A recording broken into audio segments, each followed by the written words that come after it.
என்ன பண்ணுவேன் உன் பையன் கீழே விழுந்தா? உழுந்து பாப்பேன் நானும். எப்படி விழுந்து பாப்ப? சுத்தி அவன் எங்கன்னா இடிச்சுனா கூட அந்த இடத்துல நானும் இடிச்சு பாப்பேன் வலிக்குதா இல்லையான்ட்டு. லைட்டா வலிச்சுன்னா அப்ப வலிக்குதா. நீ சரி நம்ம பெட்ல கீழே விட்டேன் நைட்லாம். நான் போய் உழுந்து வந்து பாக்குறேன். ஆனா பயமா வேணுச்சு. அன்னைக்கு அப்பா அப்படித்தான் மோதிக்கு நான் போய் நான் இவங்க சித்தப்பா தூக்கிட்டான் அப்படி இடிச்சு நான் ஏறி சேர போட்டு இடிச்சு பாப்பேன் வலிக்கல இது. சரிடி அவன் வேகமா விழுந்தானா லைட்டா விழுந்தானா உனக்கு எப்படி தெரியும்? நீ எப்படி விழுந்து பாப்ப? எனக்கு மனசு ஆறுதுலாம் எனக்கு ஆக மாட்டுது.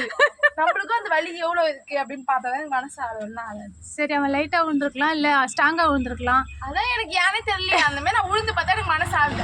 வலிக்காது அந்த அளவுக்கு வலிச்சிருக்கோம். நம்ம அதெல்லாம் தேய்ச்சி போய் என்ன தட வைக்கலாம் அப்படின்ட்டு ஒரு மனசு ஆகும். ஓ இது புது ட்ரிக் ஆகுதுடா.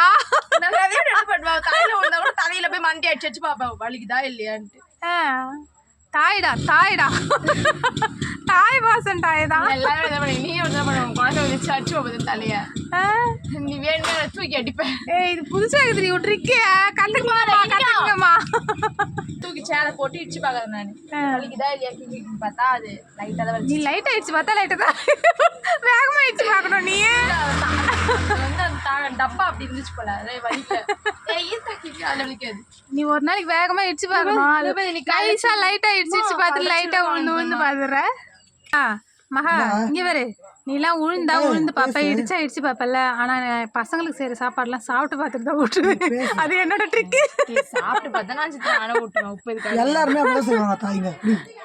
இதுல ஹைலைட் என்னன்னா சிறப்பெல்லாம் கூட குடிச்சு பார்த்துட்டு தான் விட்டுருவேன். ஆர்டர் போட்டேன் சொல்லாண்டியா?